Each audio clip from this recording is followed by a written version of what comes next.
Welcome to Vartalapa or Conversation, a podcast born from countless conversations that had to become more than just passing thoughts. I'm Shri Vidya Ramachandhiramani, founder and executive director of the Rave Cultural Foundation, where we bring the richness of traditional Indian performing arts. This limited podcast series delves into the values of diversity, equity, inclusion, and accessibility, transforming them from concepts into actions we live by. Through stories, shared experiences, and discussions with friends and experts from the community, we explore the intricate world of running an arts and culture-based nonprofit. By presenting our worldview on various topics related to our mission and work, we hope to inspire you to learn more about us and join us in our mission to bring people together and make a difference in the world we live in. Our mission at Rave Cultural Foundation is to share and celebrate traditional Indian performing arts with the Northwest Arkansas community and beyond. Through real-world experiences, inspiring performances, community showcases, classes, food, or jam sessions, the Rave Cultural Foundation sponsors events, provides education, and offers training in the arts and culture of India. I hope that Rave will leave its impact on our community by normalizing diversity. Okay, so today we are here with Vidya Ramachandhiramani, and we are here to discuss about music in Northwest Arkansas, in the US overall. I think the experience can be quite similar in other parts. So specifically about music, before we get into the details, I want you to go ahead and introduce yourself. I have known you pretty much from the time you came here, I think. We got connected because of music. Yes. So go ahead. So I'm Vidya Ramachandhiramani. I am a software engineer and a Carnatic vocalist. The one thing I would say that NWA has in terms of Indian asset is Rave. Really? Thank you. Because someone who comes from a musical background, I really love to have music around. So, and especially the music that I learned is the Carnatic music of the south of India. So, and that is so deep, and it takes years of learning and commitment to the art form to derive even the smallest out of it. And I'm so glad to be enjoying that music here because of Rave. Thank you for that. You're so welcome. Yeah, same here. That's why we started. I started Rave because Indian culture is just so old, and the traditions in music or in dance, especially, they carry so much of our history and culture and beliefs and who we are, our very identity. And when I see around me this big prevalence of popular culture, which does not necessarily have that identity. It could, I don't deny it, it could, but it necessarily does not have that, because we do have a joint identity as Indians. Yes. That it means something. It means something different for everybody, but definitely there is a core to it which sets us apart from, Americans or British or, people from just different Chinese or anything, any other culture or peoples. So I wanted to make sure, of course, starts at home, right? I wanted it for my children, and there are enough parents around who want it for their children, and I have met people from, like, Indian origin people from, I don't know, from Africa or from the Caribbean, or because Indians were also there was a time when they were shipped away to plantations in other countries many decades ago. And so I have met them, and they have wanted to reconnect with their Indian heritage. So, we think, it's all about the Indians coming from India, but actually, Indians are there everywhere. As humans, we all have that that deep sense of wanting something that we are familiar with, right, and what we grew up with, and what we call as our culture and value right, system and the beliefs and everything. So I think just like any other culture in the world, Indian system being as old as you said, I mean, it has so much of tradition behind whatever we are doing today. And I think it does hold a value in the world today. So it's absolutely necessary that NWA has a part of it. Yes. And I'm so happy to be here for it. Talk a little bit more about that tradition. Can you talk a bit about how you grew up with music? Like what is? Can you give us all a description of growing up, a young child? How did you start learning? What was your routine like? That is a wonderful question, because I would like to thank, one of my neighbor Mama. I mean, Mama, as we fondly call in India, our neighbor uncle, I would say. So he was the one who actually introduced me first to music when I was like 2 years old. Oh. And their house had this wonderful veena back then. And for absolutely no reason, there used to be at 9 o'clock, I think, there used to be this radio on air, we will have Carnatic kacheris or Carnatic concerts, in other words. These used to be happening, and every day, like a routine, he would have it at 9 o'clock. And you can hear all the Carnatic concerts, all big stalwarts of Carnatic music, singing on the radio. And wonderful. You just go to their house and he'd be gardening and, watering the plants, enjoying his music, enjoying his retired life like that. And it used to be so fascinating for me as a child to just go into their house. And, I used to get all the privileges of being, the child there. And so, starting from strumming, and they used to have the violins. And I even remember, he just said, I think there was this song, one of the songs about Ganesha. So the first song, in fact, I heard from him was Gajanana Yutam Ganeshwaram. He said it's so simple. See, only 4 lines.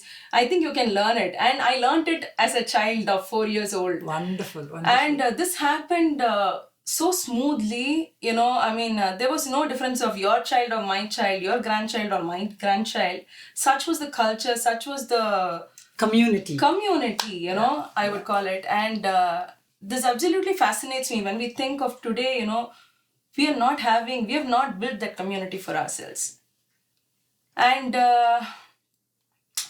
so starting from there, so he identified that, I had this love for music, because whatever songs he used to teach me, that I used to pick it up like that. So, and he also said, probably I also have an interest for veena. So with the little dots that were present in the veena, yes, that is the first raga that we usually play, which is called the Maya Malava Sa re ga ma pa da ni sa ni da pa ma ga re sa. So the first raga we play is Maya Malava So regardless of the instrument, of course.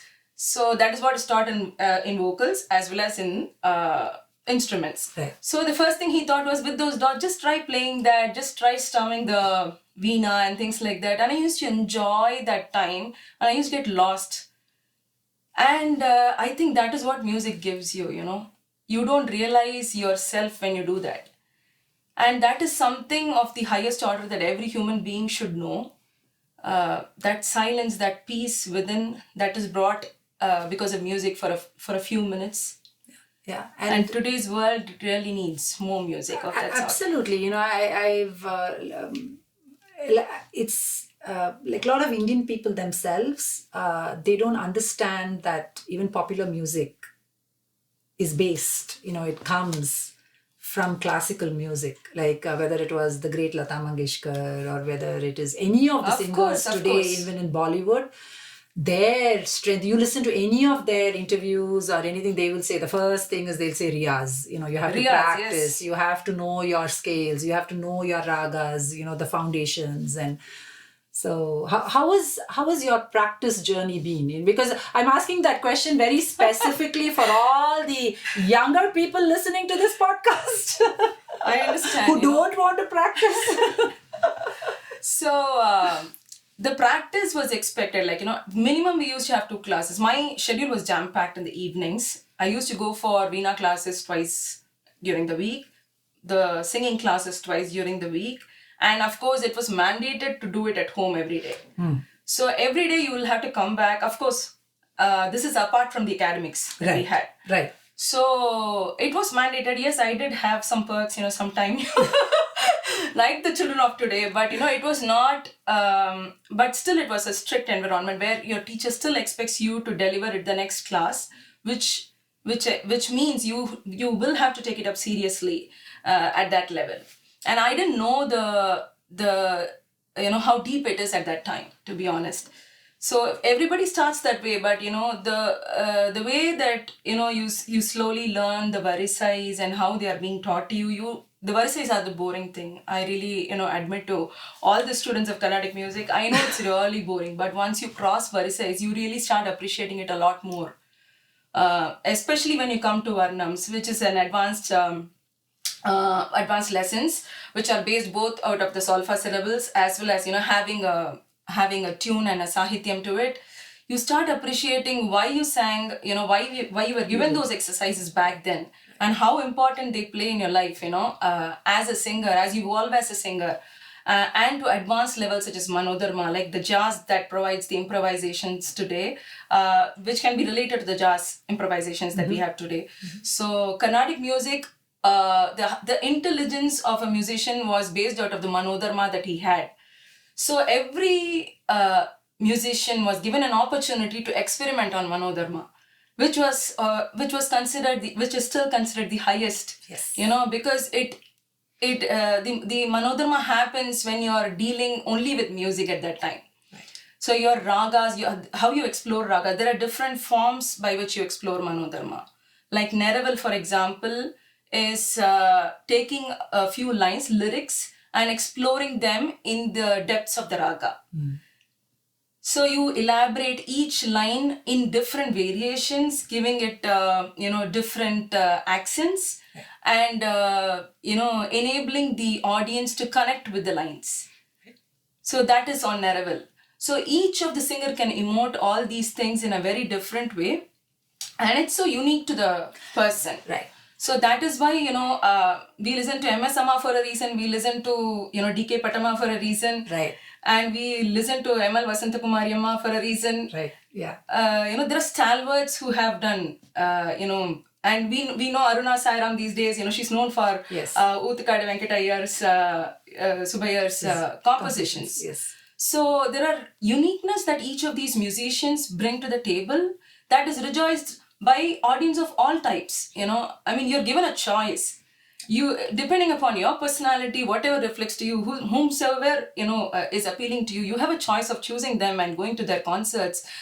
And the one thing that Carnatic music requires is an audience who is able to appreciate it.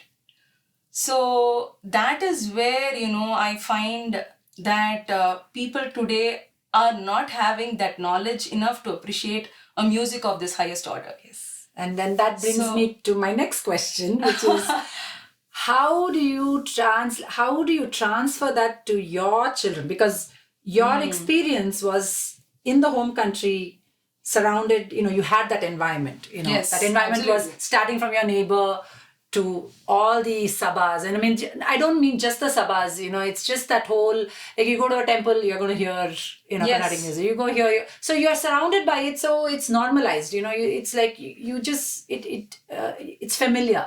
Yes.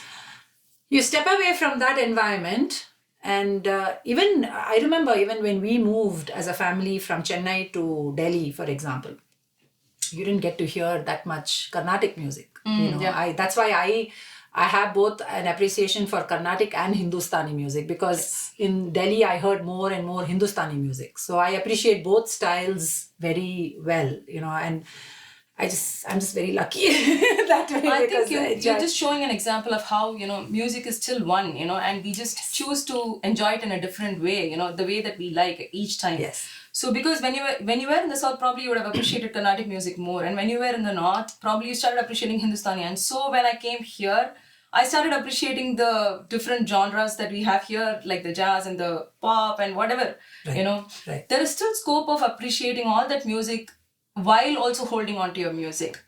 Exactly. And I think because the 7 notes are the same everywhere. Yes. It's just about how you put them all together that makes the difference. Yes. So how are you getting your, because I know your daughter also learns music, Carnatic music. So how are you helping with that? How are you being the neighbor and the community and everything for her?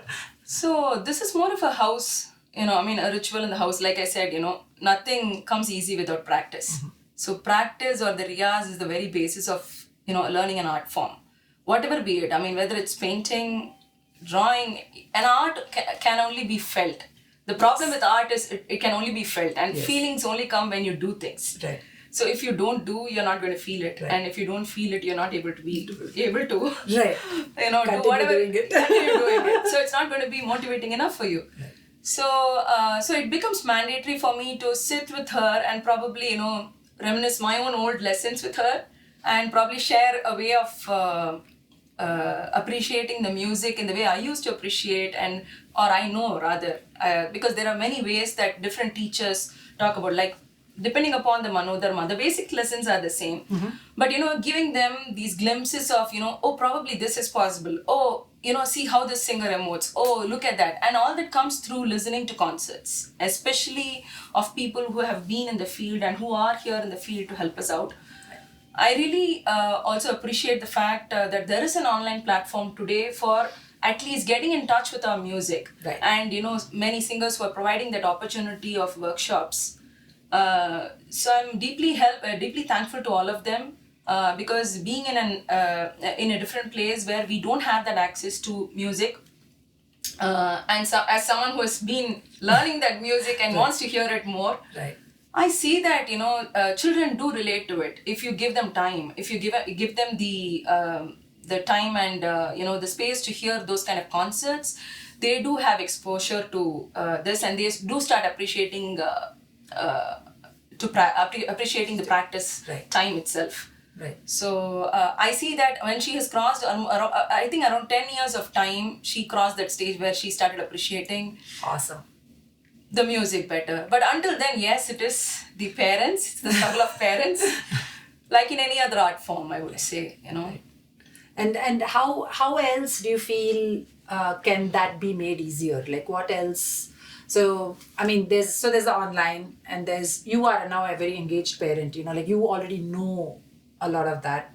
So what about people who don't, or who don't have that, because I've had parents, when we started Kala Loka, for example, Institute of Fine Arts at Rave Cultural Foundation. So the idea was to have these online classes and with people in the US, because there are a lot of people, who teach and who are very good, and in the US, we're very lucky in that sense. And the idea was to bring them here every semester to kind of have some in-person classes and things like that. But there was a big pushback to want only in-person classes and so on. And we tried explaining that, no, that's not possible because it's very hard. You need to have good quality teachers. Yes. It's very, very important that the person who's teaching you understands the intricacies, because otherwise, even though you are learning simpler things when you're younger, you have to have a very good foundation. So yes, foundation is the most important. Yeah. And I really second that in a way, because if you don't have the children with good foundation, they would never be able to appreciate. There's a lot of work that you'll have to do as you go higher. Right. So... or you get frustrated and leave it. Yes. Because... I think online platforms are more beneficial for students who have crossed that basic level. Mm. I think you might have received that pushback because it's the young children who are and parents who are mostly young who come here, for their work. So they have young children, and young children need something to see, something to feel, and somebody whom they can relate to. So as a guru that we call, back then we had our Gurukula system, thanks to our ancestors who have been holding that fort for us. So the gurus have been playing that strong role of taking up this younger generation and inculcating a sense of music to them. This kind of knowledge was imparted very easily in those associations. So communities such as Rave, I really see them as a platform. I see you as a platform for engaging people in the community, and for which I think when I came to the community first, the first thing I searched was, is there anything for music and dance, Indian music and dance? And that's how I chanced upon Rave. And when I came in, I was here for a surprise when I saw the Saptaswara event happening. And little kids, regardless of whatever instrument they're capable of playing, and, even any experimentation that was with the, different genres here, or, any mixed, different kind of experiments that were done. It was an open platform for everything. And I really like that fact that children were allowed to explore, because our children are growing in a culture that is both ours and of here. Yes. So we really need to inculcate both, because the appreciation, just like how you said, when you came to even North India, you started appreciating Hindustani music. Exactly. So it is so important for people to adapt and appreciate the culture of ours and theirs, and see what we can make out of both. So I'm an advocate of that, at least. I would say. So I really liked it that way. So Saptaswara was something, I really look forward to every year for my own children. How can we better retain people like you, in the community to continue to teach, continue to teach music? Like, because retention, a lot of people in this area, they come, they go, and it's because many people are here on visas, or they are here on temporary basis. Yes. Whereas learning an art form takes years, and it requires consistency. It's very hard to keep changing teachers and things like that. So how, what else do you think we could do to... So one thing you said is Saptaswara. Mm-hmm. That's very good. I would say, on an ongoing basis, if it is about the children getting to understand music better, there needs to be that Gurukula system, whatever, I would like to go back to the Gurukula thing, because a guru was always available for the student. Right, and there's that immersive experience. Yes, right? It is. Because, and it's so deep. And, even we used to have people pick up the guru's, way of singing and styles, which we used to call as banis. Right. So for all that to come, it was very essential to have a guru in person. Yes, 100%. If you have somebody 100% here and available, you will have to definitely make use of them.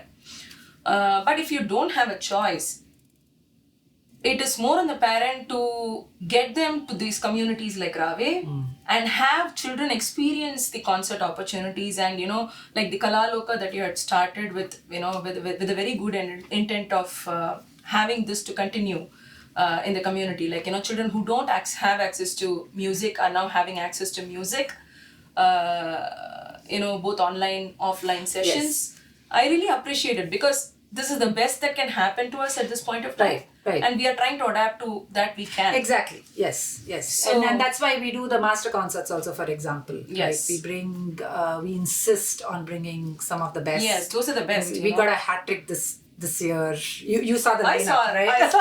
I'm in for it, and I think I'm just waiting for all the concerts to happen. Yeah, we have some amazing, to even think of having the opportunity to listen to people like Tirchi Shankaran sir, of course, and V.V. Subramaniam sir here in Bentonville, Arkansas. Yes. I mean, it's just mind-boggling, these are true legends of Carnatic music. I mean... and it takes a lot of effort to bring an artist here, to provide for them. I really appreciate what Ravi is doing in that forefront. Oh, it's a huge. It takes us more than a year. Mm-hmm. It takes us about a year to find the right artist, because not everyone is able to come. Yes. So it takes almost a year to find the right artist. Because everybody will go to Chicago or New York, but not everybody will come to Bentonville, So you find the right artist, and then starts the logistics for bringing them here, and, finding the right venue or the right setup. And I remember the first time when we had a concert, we had VVS Murari sir, we had Vittal Ramamurthy sir, and And I'm totally blanking right now on the percussionists. We had two percussionists. I think it was KVG and Shri Mushram sir. So it was KVG Gopal Krishnan sir. And so, yeah, that was the quartet we had. This was in 2018 fall. And that was our first concert. And I remember, I want to say, I can't remember now who did the audio. I want to say it was Lyndall, perhaps it was not. But we had to explain to the tech guys, who'd bring the mics. Yeah. That, because they brought us the big boom stands. Okay. And we had to tell them, these guys are going to be sitting and doing it. Okay. I know. It's a hard thing to, explain and, see how it works together with the different percussions they're not aware of. And to tell them that percussion is going to be, for a miridangam, that it's going to be on the side. On both sides again. And that we need really short mics yes. on the two sides. Yeah. So from just every aspect, yes. It was very challenging. A lot of coordination goes into, planning these. So because there's just no visualization. Like, we had to get pictures and videos of concerts, online and send it to the tech guy and show him that this is how it is. Absolutely. Or this is the tonal quality, of the different instruments. And then the sound and the mic checks and everything, before the artists arrive and everything. Yeah. So there is this wonderful veena player. And veena is like one of the oldest instruments in India. Our national instrument. Exactly. Yes, exactly. And there is a brilliant veena player, Nirmala Rajshekhar, in Minnesota. And we've been very lucky to have her come here once before, and she's coming again this fall. But her student once, because we wanted to have veena there was an opportunity at the Crystal Bridges Museum for a community performance. It was just out. You've been to the beautiful Crystal Bridges Museum, of course, and their beautiful, the outside. It was all outside, in their. In the lawn, outside. I think it was under that mama, that spider, that big spider. And I so wanted, a veena. Like, I wanted an Indian instrument. I didn't want the violin. Violin is a Western instrument. Came to India with the British. So I wanted, and we located one of her students who lives in Ohio, and we somehow paid them something to come all the way here, and it was an opportunity for her, of course, and it was an opportunity for us, and we tried to do our best, and she came and she played, and there were trying to work with tech about how to help, because the veena has a very different tone. From a violin. It has a different tone and it has different challenges too, I would say, because the wax, the frets are made out of the wax, and that itself is a challenge. So if your frets are going to melt, for some reason, it was handled wrongly and it was susceptible to higher heat or something during the performance, or, later or before. It could ruin the whole experience, for a veena player, and it takes a lot. The strings could go bad. So, these days, I mean, there is a lot of adaptations that has been there both sides, I think.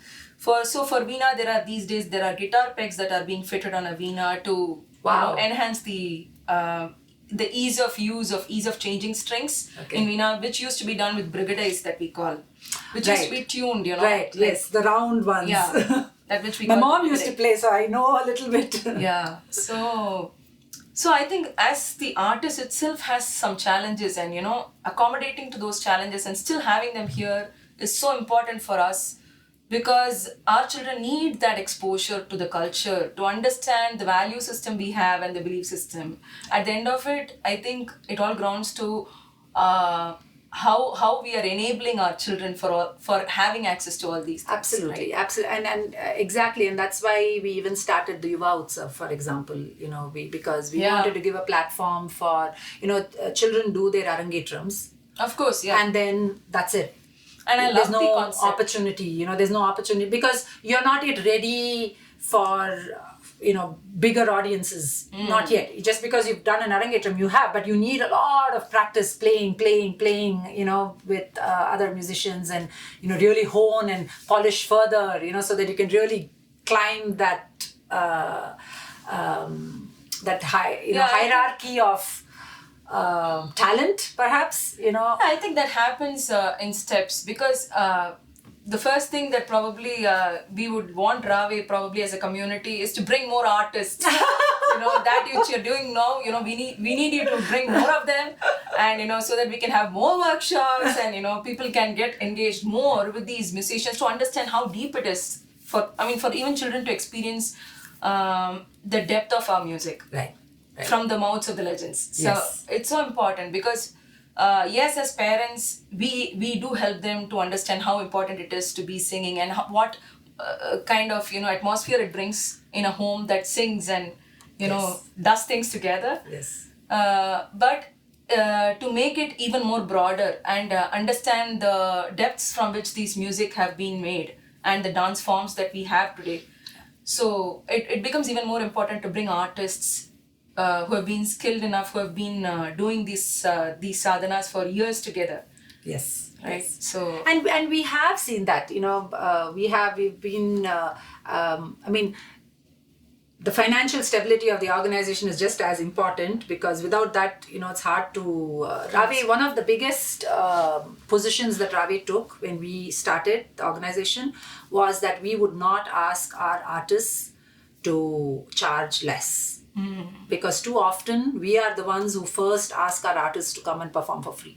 yes. Just because it is our own culture. Yes. And we felt that was very unfair, because this is what the artist does. This is Yes, their life. this is their life and this is living. their earnings. And to kind of keep expecting them to do it for free just because you didn't want to do the work. They've done the work of honing their skills. Yes. And it falls upon us to do the work to support that financially and with audience, with our presence and with our appreciation and so on. And I remember, I think the first concerts we had in Bentonville, we had like 50 people, 60 people, show up. And today, after 6 years, we average about anywhere from 150 to 200 people. Yeah, almost a house full.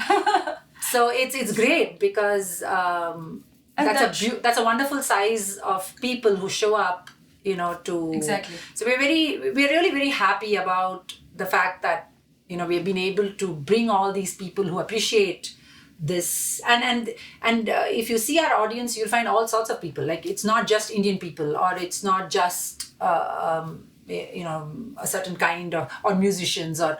Yes. It's not just that, it's truly a lot of people who are curious about Carnatic music or Hindustani music or, Yes. just Indian culture overall, or, who And I just love want the to try concept something of house different. concerts that Oh, give the, yes. We didn't talk about that.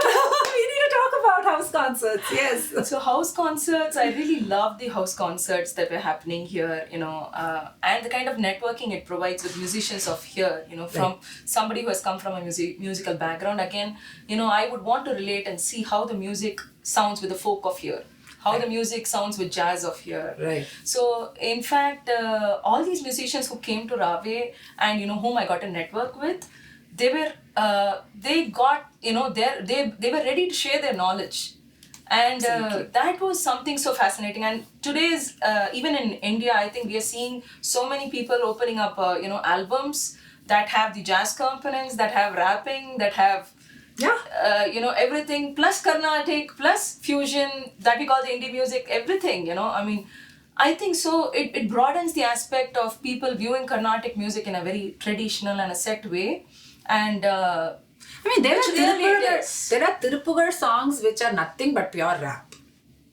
yes. Like the first time people, start talking about rap, I'm like, yeah, we do that. Yes. So it's not really all that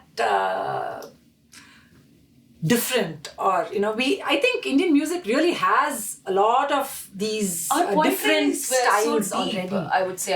Our poetries were so deep. Yeah. And that is why even rapping, or we were able to appreciate all these what do we call rette kilavis and things like that in Yes. Tamil that used to be used in various compositions. Yes. The words that get repeated, Yes. which is actually a concept of rap, right? Yeah. So Yes. I think there are components of music everywhere, only if we can see it as a whole, Yes, and I think there is something to training your ear also. Yes. To that, there is that kind of music that that just pumps adrenaline in you, and makes you really all excited and everything. And then there is music, which it does excite you, but in a different way, in a way that also brings you peace. Yes. And brings you calmness. Yes. So yes, you do get excited. I mean, I think there are sometimes these concerts, the speed with which the artists sing or they play their instruments. I mean, it's a blur, you can't even see, because that's how fast their fingers are moving or their bows moving. That's years of experience behind those fingers, right? Yeah, so I can never, call any of these concerts like tepid or, calm. Like people think, calm means immediately meditative or, no, it's not like that. It's very energetic.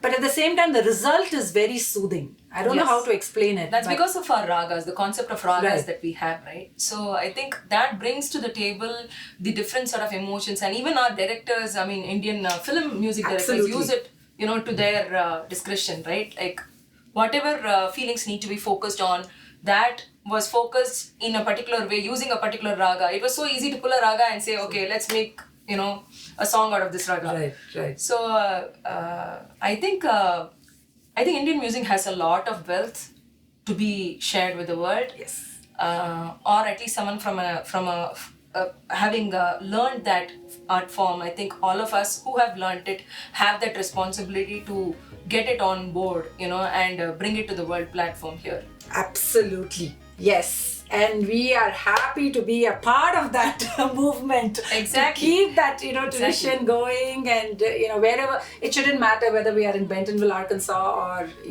or Chennai or, anywhere. And thank you so much for your time, Vidya. Thank you. I mean, I wish we could just keep going on. There are more things. You and I think it never happens. It never ends. Exactly. But here we call it, and yes, I go back more energized, to continue the work we do, and we hope we can continue to keep, all of you musicians here.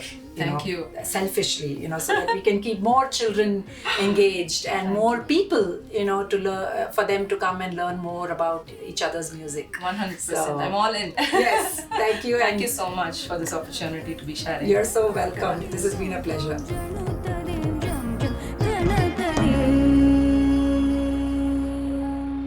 And that's a wrap for today's episode of Vartalapa. Thank you for joining us as we explored the world of nonprofits and the values that drive us. A huge thanks to our guests for their insights and stories. If you enjoyed this episode, please subscribe and share it with your friends. Let's keep these important conversations alive and thriving. You can find our podcast of Vartalapa or Conversation on Spotify and our YouTube channel. Be sure to tune in, stay curious, stay connected, and join us next time on Vartalapa. Until then, keep making a difference in your world.